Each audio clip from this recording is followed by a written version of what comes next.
Assalamualaikum warahmatullahi wabarakatuh. Hello everyone. My name is Sida Kurniawati and I'm from English Education in University 19 November Kolaka. Pada kesempatan ini saya akan memaparkan sebuah materi dari makalah teman saya, yaitu kelompok 10, dan judul makalah itu adalah tentang landasan asas dan penerapan pendidikan. Sebelum masuk ke materi, saya akan memaparkan apa yang akan dijelaskan dalam makalah ini. Dalam makalah ini kita akan membahas tentang apa saja landasan pendidikan, kemudian apa saja asas pendidikan, dan bagaimana cara penerapan asas pendidikan. Sebelum kita masuk ke poin-poin yang saya sebutkan tadi, kita harus mengetahui dahulu apa itu pendidikan. Jadi pendidikan adalah usaha sadar dan rencana untuk mewujudkan suasana belajar dan proses pembelajaran agar peserta didik secara aktif mengembangkan potensi dirinya untuk memiliki kekuatan spiritual keagamaan, pengendalian diri, kepribadian, kecerdasan, akhlak mulia, serta keterampilan yang dibutuhkan dirinya, masyarakat, bangsa, dan negara. Kita langsung saja masuk ke poin pertama. Poin pertama yaitu apa saja landasan pendidikan. Dalam pendidikan memiliki beberapa landasan. Yang pertama, landasan filosofis. Yang kedua, landasan sosiologis. Yang ketiga, landasan kultural. Dan yang keempat, landasan psikologis. Kemudian landasan ilmiah dan landasan teknologis, kemudian landasan hukum, landasan sejarah, dan terakhir landasan ekonomi.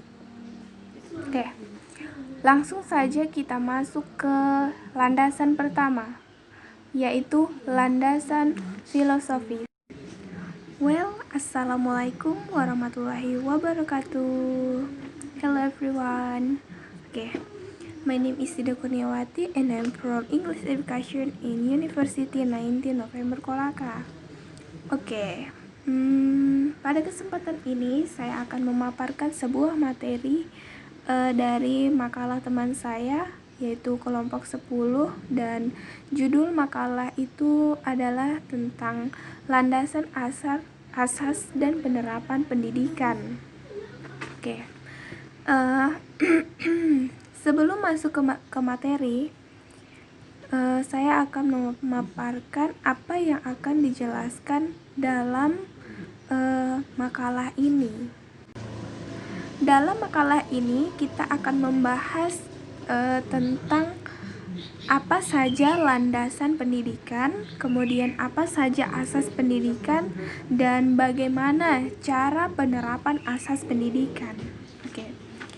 Sebelum kita masuk ke poin-poin yang saya sebutkan tadi, kita harus mengetahui dahulu apa itu pendidikan.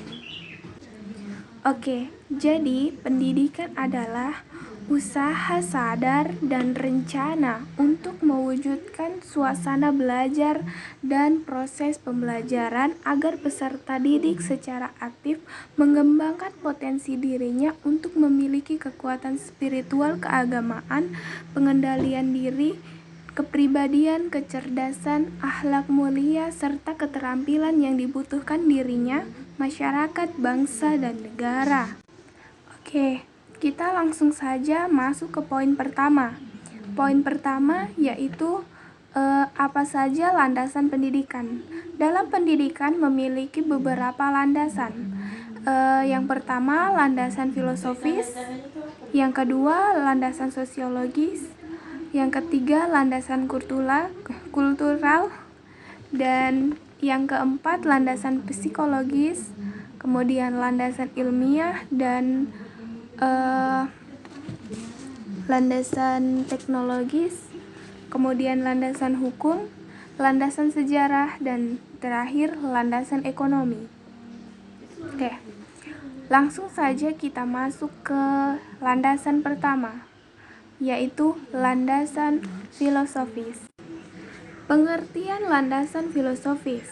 Landasan filosofis bersumber dari pandangan-pandangan filsafat pendidikan, menganut keyakinan terhadap hakikat manusia, keyakinan tentang sumber nilai, hakikat pengetahuan, dan tentang kehidupan yang lebih baik dijalankan. Aliran filsafat yang kita kenal saat ini itu seperti idealisme, realisme, perennialisme, esensialisme, pragmatisme, progresivisme, dan eksistensialisme. Kemudian Pancasila sebagai landasan filosofis sistem pendidikan nasional. Di sini dijelaskan pada pasal 2 Undang-Undang Rakyat Indonesia Nomor 2 Tahun 1989 menetapkan bahwa pendidikan nasional berdasarkan Pancasila dan Undang-Undang Dasar 1945. Sedangkan ketetapan MPR Rakyat Indonesia nomor 2 MPR pada tahun 1978 tentang P4 itu menegaskan bahwa Pancasila adalah jiwa seluruh rakyat Indonesia. Kepribadian bangsa Indonesia berpandangan hidup bangsa Indonesia dan dasar negara Indonesia. Kemudian kita masuk pada landasan selanjutnya, yaitu landasan sosiologis, di mana dijelaskan dasar sosiologis berkenaan dengan perkembangan, kebutuhan, dan karakteristik masyarakat. Sosiologis pendidikan merupakan analisis ilmiah tentang proses sosial dan pola-pola interaksi sosial di dalam sistem pendidikan. Ruang lingkup yang dipelajari oleh sosiologi pendidikan meliputi 4 bidang. Yang pertama yaitu hubungan sistem pendidikan dengan aspek masyarakat lain, dan yang kedua hubungan kemanusiaan, yang ketiga pengaruh sekolah pada perilaku anggotanya, dan yang terakhir sekolah dalam komunitas yang mempelajari pola interaksi antara sekolah dengan kelompok sosial yang lain di dalam komunitasnya. Kemudian masyarakat Indonesia sebagai landasan sosiologi sistem pendidikan nasional. Perkembangan masyarakat Indonesia di masa ke masa telah memenuhi sistem pendidikan nasional, telah mempengaruhi sistem pendidikan nasional. Hal tersebut sangatlah wajar karena meningkatnya kebutuhan akan pendidikan semakin meningkat dan kompleks. Berbagai upaya pemerintah dalam telah dilakukan untuk penyesuaian pendidikan dengan perkembangan masyarakat, terutama dalam hal menumbuh kembangkan kebinekaan tunggal ikaan, baik melalui kegiatan jalur sekolah maupun jalur pendidikan luar sekolah.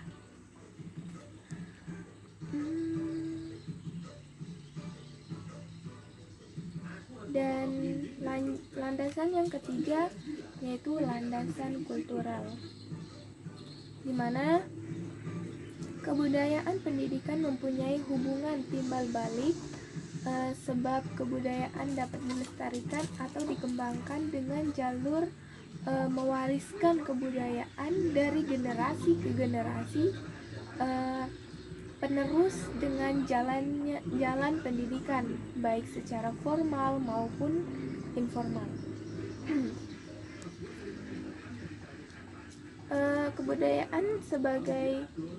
Kebudayaan sebagai landasan sistem pendidikan nasional. Pelestarian dan pengembangan kekayaan yang unik di setiap daerah itu melalui upaya pendidikan sebagai wujud dari Bhinneka Tunggal Ikaan masyarakat dan bangsa Indonesia. Hal ini haruslah dilaksanakan dalam kerangka penetapan kesatuan dan persatuan bangsa dan negara Indonesia sebagai sisi ketunggal-ikaan. Menurut Taylor, kebudayaan adalah totalitas yang kompleks yang mencakup pengetahuan, kepercayaan, seni, hukum, moral, adat, dan kemampuan-kemampuan serta kebiasaan-kebiasaan yang diperoleh orang sebagai anggota masyarakat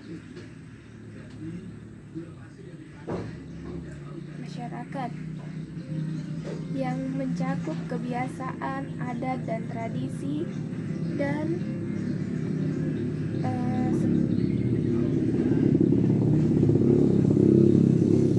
kesenian, ilmu, kepandaian, dan masih banyak lainnya. Kemudian landasan selanjutnya yaitu landasan psikologis. Dasar psikologis berkaitan dengan prinsip-prinsip belajar dan perkembangan anak. Pemahaman terhadap peserta didik, utamanya yang berkaitan dengan aspek kejiwaan, merupakan salah satu kunci keberhasilan pendidikan. Oleh karena itu, hasil kajian dan penemuan psikologis sangat diperlukan penerapannya dalam bidang pendidikan. Kemudian sebagai implikasi pendidik tidak mungkin melaksanakan sama kepada setiap peserta didik. Sekalipun mereka memiliki kesamaan, penyusun kurikulum perlu berhati-hati dalam menentukan jenjang pengalaman belajar yang akan dijadikan garis-garis besar pengajaran serta tingkat kerincian bahan belajar yang digariskan. Untuk perkembangan peserta didik sebagai landasan psikologis, begini. Pemahaman tubuh kembang manusia yang sangat penting sebagai bekal dasar untuk memahami peserta didik dan menemukan keputusan atau tindakan yang tepat dalam membantu proses tumbuh kembang itu secara efektif dan efisien. Psikologi atau ilmu jiwa adalah ilmu yang mempelajari jiwa manusia. Jiwa itu sendiri adalah roh dalam keadaan mengendalikan jasmani yang dapat dipengaruhi oleh alam sekitar. Oleh karena itu, jiwa atau psikis dapat dikatakan inti dalam kendali kehidupan manusia yang berada dan melekat dalam tubuh itu sendiri, yang sudah ada dalam tubuh kita sendiri. Langsung saja kita ke landasan selanjutnya, yaitu landasan ilmiah dan teknologis. Ilmiah dan teknologis atau IPTEK. Kebutuhan pendidikan yang mendesak cenderung memaksa tenaga pendidik untuk mengadopsi teknologi dan berbagai bidang teknologi ke dalam penyelenggaraan pendidikan. Pendidikan yang berkaitan erat dengan proses penyaluran pengetahuan haruslah dapat perhatian yang profesional dalam bahan ajaran. Dengan demikian, pendidikan bukan hanya berperan dalam pewarisan iptek, tapi juga ikut menyampaikan manusia yang sadar iptek dan calon pakar iptek itu. Untuk perkembangan iptek sebagai landasan alam ilmiah,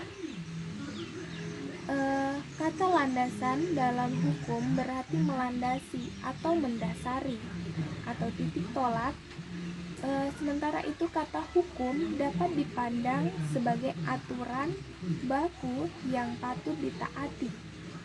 Aturan baku yang sudah disahkan oleh pemerintah ini bila dilanggar akan mendapatkan sanksi sesuai dengan aturan yang berlaku.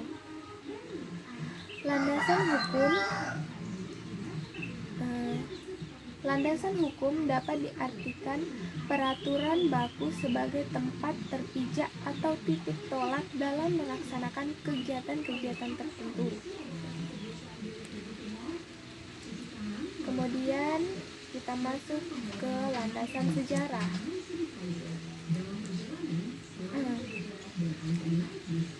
Sejarah adalah seperti yang kita ketahui, pengertian sejarah adalah keadaan masa lampau yang segala macam kejadian atau kegiatan yang dapat disadari oleh konsep-konsep tertentu. Sedangkan sejarah pendidikan di Indonesia, pendidikan di Indonesia sudah ada sebelum negara Indonesia berdiri. Sebab itu sejarah pendidikan di Indonesia cukup panjang. Pendidikan itu telah ada sejak zaman kuno, kemudian diteruskan dengan zaman pengaruh Hindu-Buddha, zaman pengaruh agama Islam, pendidikan pada zaman kemerdekaan.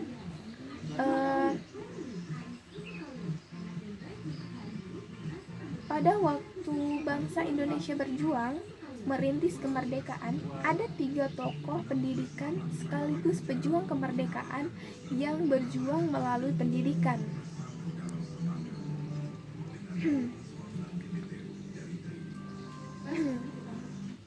Yaitu tokoh-tokoh pendidik itu adalah Muhammad Syafi'i, Ki Hajar Dewantara, dan Kiai Haji Ahmad Dahlan. Oke, kita lanjut ke landasan ekonomi atau landasan yang terakhir. Oke, pada zaman pasca modern atau globalisasi seperti saat ini, yang sebagian besar manusianya cenderung mengutamakan kesejahteraan materi dibandingkan kesejahteraan rohani, membuat ekonomi mendapat perhatian yang sangat besar. Tidak banyak orang mementingkan peningkatan yang sangat besar, peningkatan spiritual. Sebagian besar dari mereka ingin hidup enak dalam arti jasmani lah. Seperti diketahui, dana pendidikan di Indonesia sangat terbatas. Oleh karena itu, ada kewajiban suatu lembaga pendidikan untuk memperbanyak sumber-sumber dana yang mungkin bisa digali. Kemungkinan besar bisa dapat bersumber dari pemerintah dalam bentuk proyek-proyek pembangunan, penelitian-penelitian bersaing, pertandingan karya ilmiah anak-anak, dan perlombaan-perlombaan lainnya. Atau bisa juga dari kerjasama dengan instansi lain, baik pemerintah, swasta, maupun dunia usaha. Kerjasama ini bisa dalam bentuk proyek penelitian, pengabdian kepada masyarakat, dan proyek pengembangan bersama. Mungkin bisa juga didapatkan dengan membentuk pajak pendidikan. Dapat dimulai dari satu desa yang sudah mapan, satu daerah kecil, dan sebagainya. Program ini dirancang bersama antara lembaga pendidikan dengan pemerintah setempat dan masyarakat. Dengan cara ini bukan orang tua siswa saja yang akan membayar dana pendidikan, melainkan masyarakat bersama, semua masyarakat. Atau usaha lain seperti mengadakan seni pentas keliling atau dipentaskan di masyarakat, kemudian menjual hasil karya anak-anak, kemudian membuat bazar atau mendirikan kafetaria, kemudian mendirikan toko keperluan personalia pendidikan dan anak-anak, atau mencari donatur tetap, mengumpulkan sumbangan, ataupun mengaktifkan BP3 khusus dalam meningkatkan dana pendidikan. Oke, saya kira cukup materi tentang landasan